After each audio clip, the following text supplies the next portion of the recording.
저는 믿음 좋은 부모님 아래에서 자랐습니다.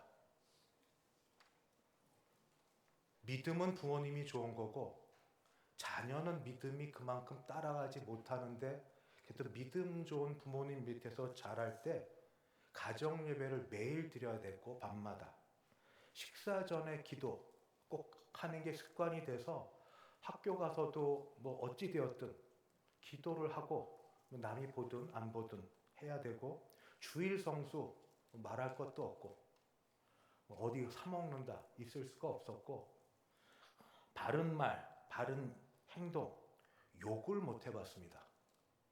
믿든지 안 믿든지 뭐 그렇게 살도록 이렇게 가르침을 받았고 지내왔습니다. 지금 돌아보면 참 귀한 신앙의 유산이지만 어릴 적 제 마음은 많이 답답했습니다. 특히 주일이 힘들었습니다. 주일날 친구들은 놀러 가는데 저는 정한 시간 교회를 가야만 했습니다. 보고 싶은 TV 프로그램이 흑백이지만 그때 늘 재밌게 했는데 못 봅니다. 특히 조금만 더 보면 되는데 예배 시간 맞춰가야 되니까 조금만 늦었다면 큰 소리 나고 뭐 야단 맞고 이런 일. 그래서 그런 마음을 갖고 안 좋은 마음으로 교회 발길을 향할 때 그 어린아이의 상처받은 마음을 아세요? 보고 싶은 TV를 못 보고 갈 때의 마음, 뭐 이런 것들. 속상한 일이 있어도 욕을 하고 싶은데 욕을 하게 될 때 두려움이 있어요. 그래서 욕을 한다는 건 저에게 큰 용기가 필요한 겁니다. 이런 것들. 그때 제 마음속에는 꿈이 있습니다. 내가 독립하게 되면 어느 정도 나이가 차서 그러면 내가 자유하리라. 자유롭게 살겠다. 이건 무슨 뜻이냐면, 즉 부모님으로부터 또는 교회로부터, 그 더 나아가서 부모님이 의지하고 믿는 하나님으로부터 마음껏 벗어나서 내 마음대로 살겠다. 이런 마음. 그게 그때는 자유인 줄 알았습니다.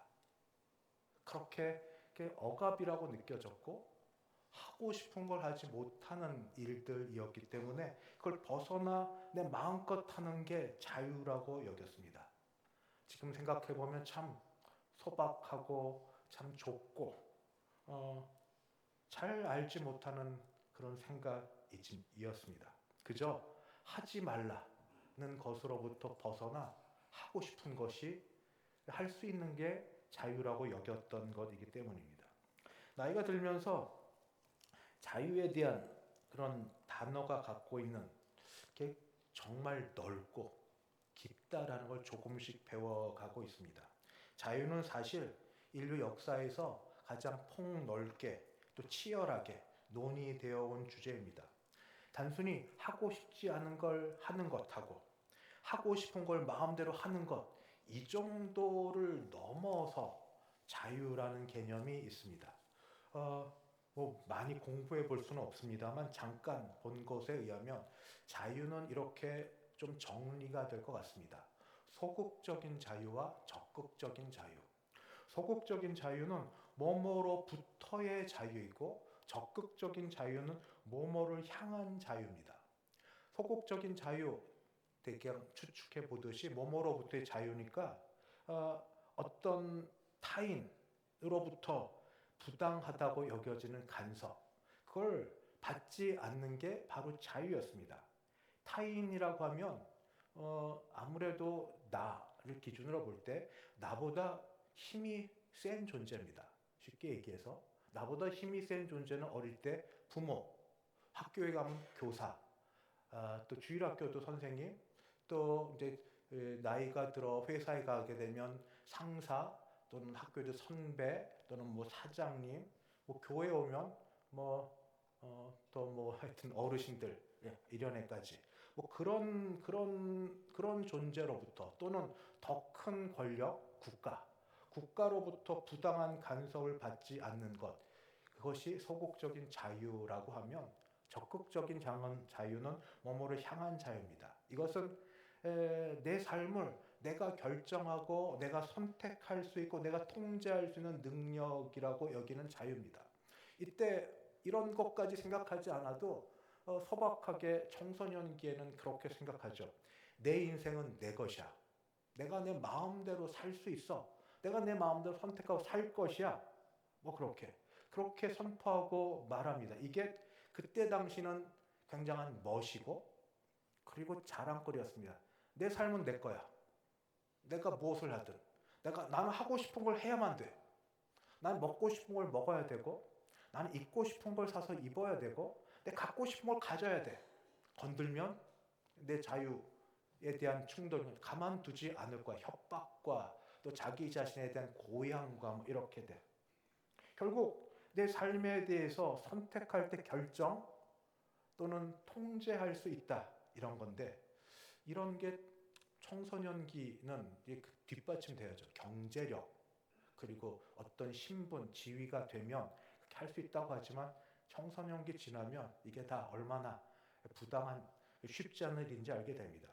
그런데 거기서 배우는 건 현대 사회에서도 자유는 자유만 있지 않습니다. 자유가 조금만 더 가면 방종이라는 걸 아실 터인데 이게 그래서 누가 멋진 말을 써놨습니다. 나의 자유는 다른 사람의 코끝에서부터 멈춘다. 그러니까 내가 하고 싶은 게 있는데 그 코끝을 만약 때린다 그러면 근데 타인이 나한테 맞고 싶습니까? 그 사람은 이거를 맞고 싶지 않은 코끝에서 멈춘다. 나의 자유가 있지만 타인의 자유와 어느 순간 어느 지점 충돌하게 될 때 이게 멈춰져야만 됩니다. 그러니까 그렇게 되면 방종이 됩니다. 여기서 자유가 고무줄이 됩니다. 나는 어느 정도까지 할 수 있는가? 상대방은 어느 정도까지 하지 말라고 하는가? 너무 많이 여러 가지로 이게 복잡하게 돼서 개인의 자유, 집단의 자유 뭐 이렇게 됩니다. 결국 그럼에도 불구하고 더욱 이 정도에는 모두 동의가 됩니다. 참 자유에는 자기가 선택한 거고 선택한 것에 대한 결과 책임은 져야 된다. 이것은 아마 동의할 겁니다. 하고 싶으면 하는데 하고 난 결과는 그 한 사람이 책임지라고. 여기는 동의가 될 겁니다. 근데 성경을 배우면 그리고 교회에서 주일학교 때 분명히 자유에 대해서 배웠는데 제가 그때 폭이 좁고 또 잘 모르고 그래서 그런지 자유를 들어도 몰랐습니다. 사람이 아는 만큼 보이고 들은 만큼 생각하고 그런 것처럼 분명히 선생님이나 그때 저 어릴 때는 전도사님들이 주로 주일학교 가르치셨는데 가르치셨을 텐데 못 알아들었습니다. 그저 내가 하고 싶은 자유, 빨리 커서 하지 말라는 걸 벗어나고 싶은 마음이 커서 그런지. 그래서 세상과 성경의 자유가 왜 다른가 다시 돌아봅니다. 그 다른 이유는 첫째, 출발점이 다릅니다. 출발점.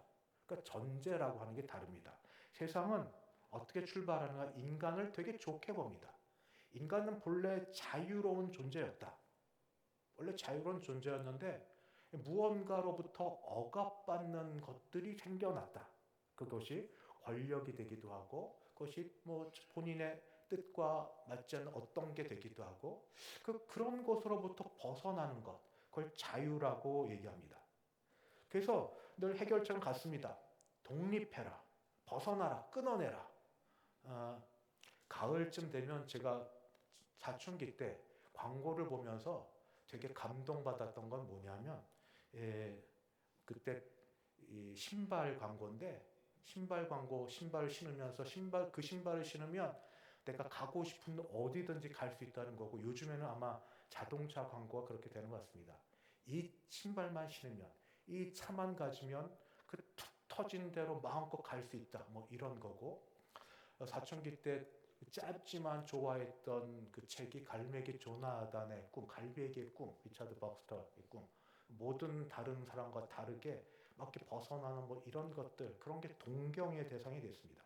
결국 세상이 말한 자유는 인간은 원래 자유로운 존재였는데 무언가에서 억압되고 눌렸던 것에 벗어나는 게 자유다 얘기합니다. 성경은 전혀 반대로 얘기합니다. 전혀 반대. 성경은 어떻게 시작? 사람은 먼저 무엇으로부터가 이미 종이었다. 원래 종이었다. 물론 아담과 하와 죄짓기 전에는 아니었지만 죄진 다음부터는 모든 인류는 이미 인간은 시작부터 종이다. 어떤 종인가? 죄의 종이고 죽음의 종이고 사탄의 종이에요. 그게 성경이 말하는 겁니다. 벌써 시작점이 다릅니다. 세상은 우리는 원래 자유인이었는데 자유를 이 구속하는 자유를 얽어매는 무언가도 벗어나기 위해서 때로 폭력도 필요하고 투쟁도 필요하고 때로 악함을 악함으로 대적할 수 모두 필요하다 하고 정당화하는데 성경은 그렇게 얘기하지 않습니다. 성경은 우리는 원래 자유인이 아니다로 시작합니다. 우리는 원래 묶여있는 종이다. 무엇으로부터? 죄로부터. 무엇으로부터? 사탄으로부터. 무엇으로부터? 죄의 삭신 죽음으로부터 묶여있는 종인데 여기서부터 벗어나는 게 자유다라고 얘기해 줍니다. 바로 잘못된 주인, 잘못된 우리를 묶어놓은 어떤 것으로부터 벗어나는 게 참 자유라고 성경이 말해주니 성경은 잘 알지 못하고 세상을 동경하던 그런 속에서 성경의 말씀이 들어올 리가 없었습니다. 그래서 성경은 또 이렇게 얘기해 줍니다. 세상은 자유를 선택의 자유를 얘기합니다. 이걸 할까 저걸 할까 사이에서 나는 이걸 할 수 있어. 그럼 내 자유입니다. 내가 그 하얀색 계통의 옷을 살까? 노란색 계통의 옷을 살까? 뭐 진을 살까? 그냥 바지를 살까? 여러 개 보면서 내 마음대로 내 돈과 형편을 따라 어떤 내가 살 수 있는 건 내 자유지. 내 지갑을 따라 뭐 그렇게 내 자유지. 이거를 선택의 자유를 얘기하지만 성경은 다르게 얘기합니다. 성경은 그런 선택의 자유 이전에 인간의 근본의 자유를 얘기합니다. 상태의 자유라고 합니다. 상태. 그걸 얘기하면 이렇게 됩니다. 나는 선을 행하고 싶은데 선을 행할 수가 없이 자꾸 악만 행하게 죄의 악만 행하는 내 모습, 선을 행하고 싶은 마음은 가득한데 그렇게 할 수 없는 나, 바로 이렇게 묶여있는 여기 상태로부터 벗어나는 게 자유입니다. 중독이 가장 설명하기 편합니다. 알코올 중독, 우리나라는 크게 중독으로 여기지 않을 때가 있어요. 요즘은 좀 됩니다만 알코올 중독은 늘 뭐 하루를 마시든 하루를 끊고 마시든 그 다음 나도 어쨌든 중독입니다. 중독 때는 내가 내 수를 선택하죠. 내가 내 돈 주고 내 몸, 뭐 남이 어떻게 하거든 내가 내 시간 갖고 내가 수를 선택하고 멋있지만 이미 거기에 중독된 사람은 계속 거기에 빠져 삽니다. 근데 알코올만 중독인가요? 요즘에 청소년 뭐 아이들부터 시작해서 주일학교 보면 애들 게임기 갖고 정신없이 지내는데 청소년, 뭐 청년 또는 어른들의 이르기까지 게임 중독이에요. 또 뭔가 결핍되어 있으면 충동 구매, 막 힘들고 어려울 때 가서 내 지르죠. 지르면서 통장에 돈이 얼마가 있든 나중에 돌아올 것까지 생각하는 건 너무 싫어. 지금 질러볼 거야. 뭐 이러는 것들. 그렇게 하면서 잠시 순간 카타르시스를 누리고 나는 하고 싶은 걸 했다는 걸로 또는 반항했다는 걸로 잠깐 누리는 이거. 또 이게 음란 중독도 있습니다. 아주 지금 인터넷 이렇게 여러 개 공적인데 공개되어 있어서 뭐 이런 것들, 그렇던 모든 중독, 이런 중독에서부터 성경은 자유를 뭐라고 얘기해 주냐면 해방될 수 있다 또는 해방되었다고 얘기하고 거기에 더하여서 하나 더 능력을 얘기합니다. 거기에서 벗어날 뿐 아니라 거기와 반대되는 일을 할 수 있다는 겁니다. 죄악의 종이 되었던 사람이 선을 행할 수 있게 되었고 뭐 게임을 비롯하여 모든 것에 어떤 종 노예가 되었던 사람이 거기를 벗어나서 거룩한 삶을 살 수 있는 그런 능력을 갖게 있게 된 거를 성경은 자유라고 얘기합니다. 그 이유가 뭔가? 우리 실제적인 삶에서도 경험하는 바입니다. 세상에 얘기하는 자유로운 삶을 선택하여 살게 되었을 때 그때 당신은 잠깐은 만족하고 기분 좋은 것 같습니다만 이게 시간이 지나면 그게 또 그냥 별게 아니에요. 더 깊게 들어가야 됩니다. 더 깊게 들어가도 그냥 그렇게 되고 결국 세상이 말하는 자유의 끝은 허무가 있고 죽음이 있습니다.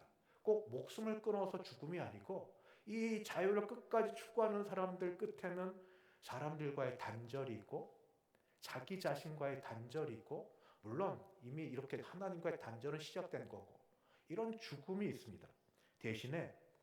대신에 이런 것들을 경험하고 돌아서지 않았더라도 주 안에 있는 자들에게 있는 참된 자유는 바로 창조주 하나님과의 관계가 제대로 되는 것, 바르게 서는 것, 이것이 자유라는 걸 알게 됩니다. 결국 신분과 상태, 그리고 그 사람의 본질이 바뀌어진 그런 상태가 되는 게, 아까 제가 상태의 자유가 있습니다. 이걸 성경적으로 얘기하면 그냥 들렸던 게 다시 알려지게 됩니다. 이걸 뭐라고 얘기하냐면, 예수님과 니고데모가 있을 때 니고데모가 밤에 찾아와서 선한 선생님 어떻게 하면 영생을 얻으리까 물을 때 예수님이 거듭남이라고 얘기해요. 거듭남. 다시 태어나. 내가 이 나이에 어머니 뱃속에 다시 들어갔다 나옵니까? 중생. 다시 태어나. 회심은 걷다가 180도 완전히 돌아서는 겁니다. 완전히 달라지는 겁니다. 이게 무슨 말인가? 내가 예수 그리스도를 믿게 되었을 때, 예수님을 믿는다는 건 그냥 내가 기도하면 그저 다 들어주실 줄 믿습니다. 마치 마술이 원하는 게 나와라 예수 이름으로 뚝딱, 이게 아니고, 정말 예수를 믿는다는 건 예수님의 죽음이 나의 죽음이라고 받아들이는 거고, 예수님의 부활하심이 나의 부활이라고 받아들이는 겁니다. 그러니까 주와 함께 죽었고 주와 함께 살았다는 그리스도와 연합을 받아들이는 게 예수를 믿는 겁니다. 이런 자는 벌써 신분이 바뀌어진 자입니다. 성경 여러분 외운 것처럼 이전 것은 지나간 자들, 그리고 이제 새 것이 된 자들. 누구에게 이런 일이 있냐면 그리스도 안에 있는 자들, 누구든지. 그리스도 안에 있다는 게 뭡니까? 안에라는 말은 연합이라는 겁니다. 그리스도 안. 그래서 안에 들어가 있다. 연합. 그리스도 안에 있다. 그리스도 연합되어 있다. 그리스도 묶여 있다. 그리스도와 함께 죽었다. 십자가에서 같이 죽고 그와 함께 살았다는 것을 믿는 자에게는 신분의 변화가 있어서 인생이 새롭게 시작되고, 새롭게 시작된 인생 가운데 세상을 다르게 바라보게 됩니다. 세상은 여전히 있지만 그 세상은 예전에 우리를 유혹하고 거기에 굴복하여 사는 세상이 아니라 참된 창조주가 원하시는 그런 세상으로 바라보게 되는 겁니다.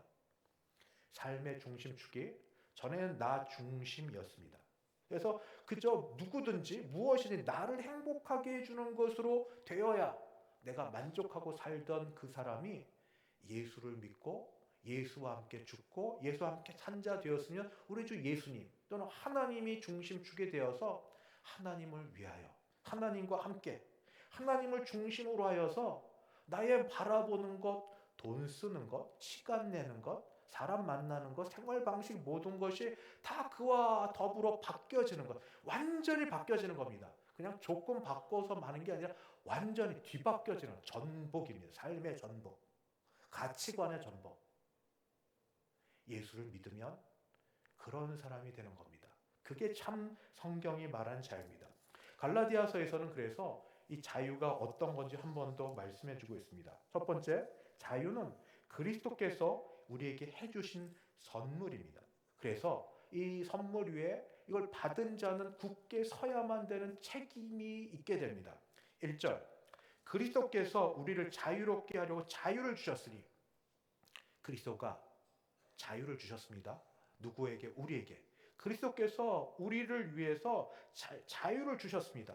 이걸 받아서 새 사람 된 사람은, 그리스도의 의를 받은 사람은, 그리스도의 생명을 내 생명으로 받은 사람은 굳건하게 서서 다시는 종의 멍에를 매지 말라.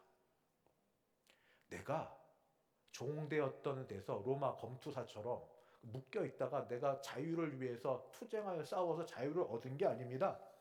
오직 예수께서 십자가에서 피 흘려 죽으심으로 우리를 위하여 자유를 얻어주신 겁니다. 그의 죽으심으로 죄로부터 우리가 자유하게 되어 그의 죽으심으로 마귀 사탄의 속박으로부터 자유하게 되었습니다. 그래서 자유는 그리스도 예수로부터 받은 선물입니다. 값없이 받은 선물이지만 그러나 값싼 건 아닙니다. 생명, 죽음, 이 목숨 하나밖에 없는 이것을 가지고 받은 선물입니다.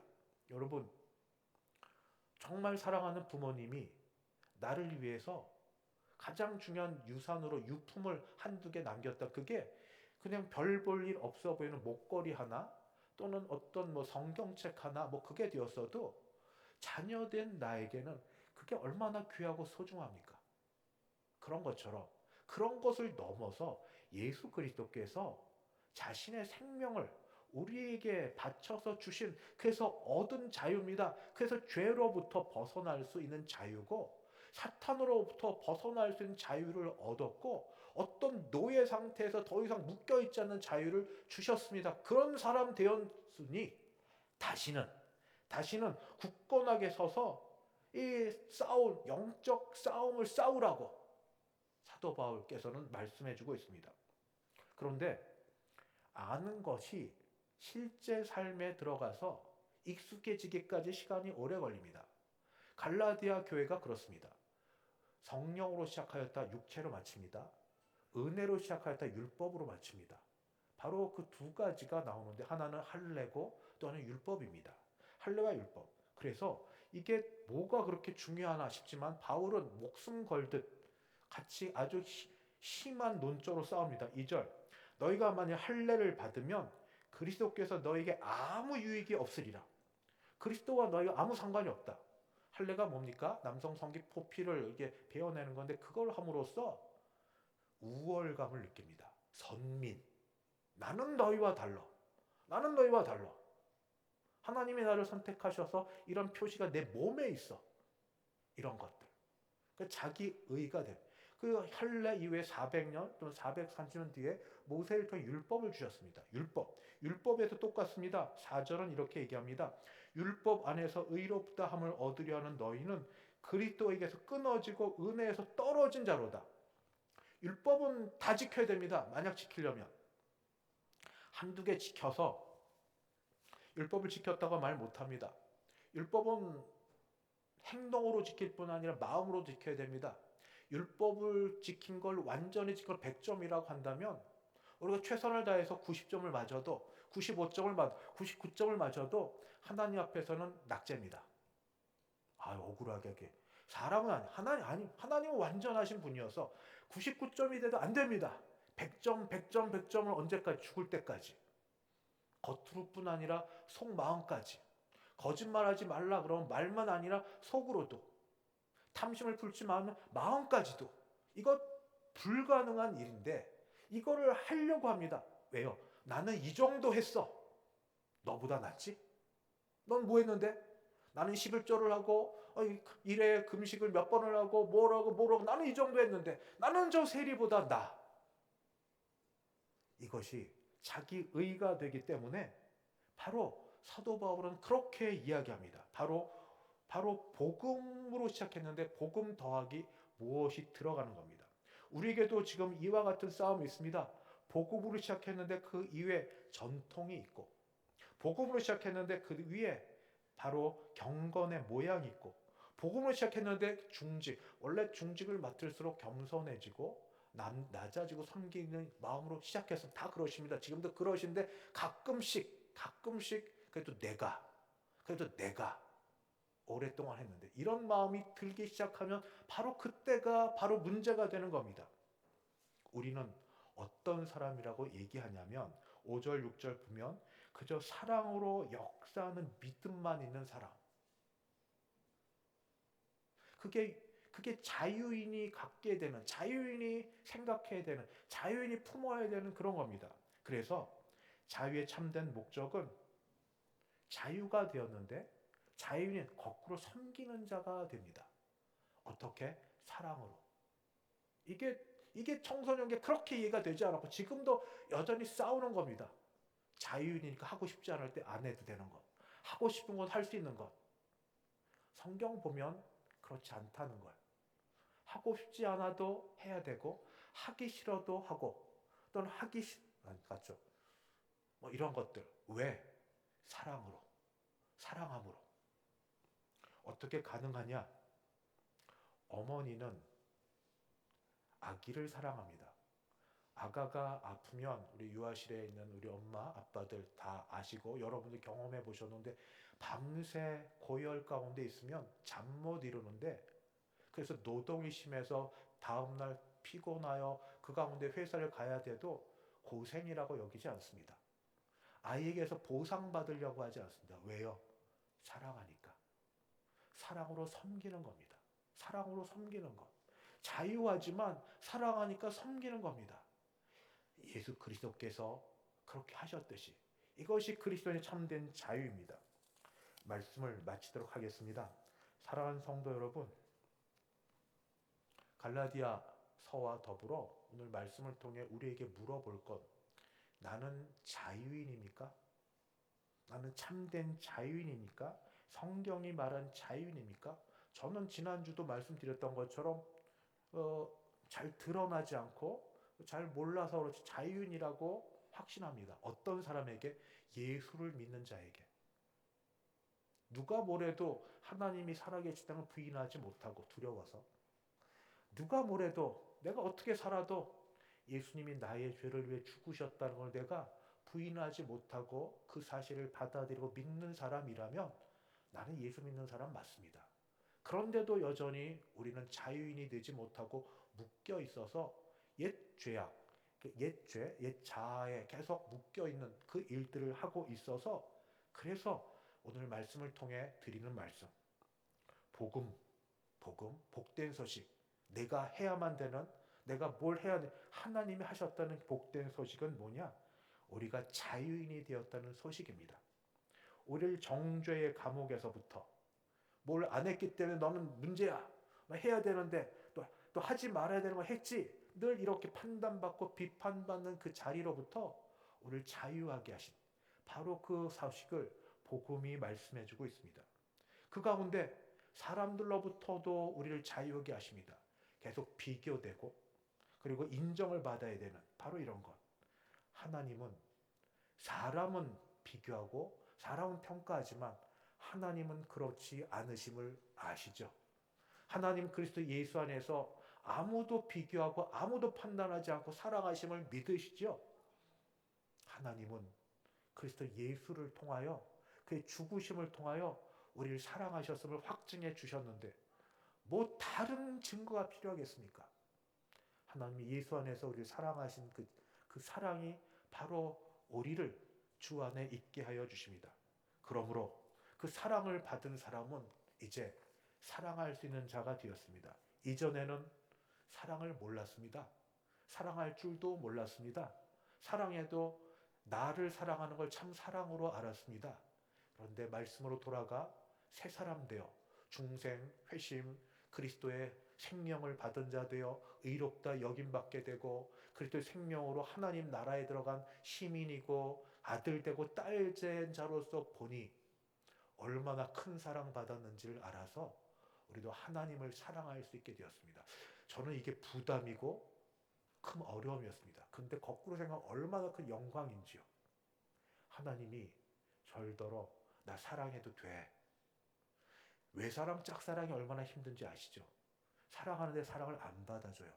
혼자 가슴앓이만 합니다. 근데 하나님께서 거룩하신, 흠없으신, 온전하신 하나님께서 말씀하십니다. 날 사랑하려. 내게로 오려. 나도 너를 사랑하노라. 그리스도 예수 안에서 내 사랑을 확증하노라. 하나님을 사랑하고 그리고 교회 안에서, 가정 안에서, 직장 안에서 우리에게 만나게 하신 사람들 얼마나 언제까지 만나게 될지 모르지만 기회입니다. 미워하고 비판하고 판단할 게 아니라 사랑할 수 있는 기회. 하나님이 사랑하라고 하셨으니 말씀 따라 순종하여 사랑하려고 마음 먹으면 부어주신 사랑으로 그렇게 하실 줄 믿습니다. 말씀을 맺습니다. 자유는 해방입니다. 그리스도 예수 안에서 죄와 사망으로부터의 해방이 자유입니다. 자유는 능력입니다. 선을 행할 수 없는 우리가 선을 행할 수 있게 되는 능력입니다. 자유는 선물입니다.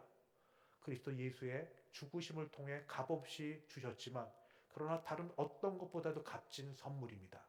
이 자유를 받은 자 되었으니 자유를 누리시고 자유 가운데 서로 사랑으로 섬기시면서 이 영적 싸움, 이걸 무너뜨리려는 온갖 생각과 옛 자아와 모든 것과 더불어 굳건하게 싸워 승리하시는 우리 모두 되시기를 주의 이름으로 축원합니다.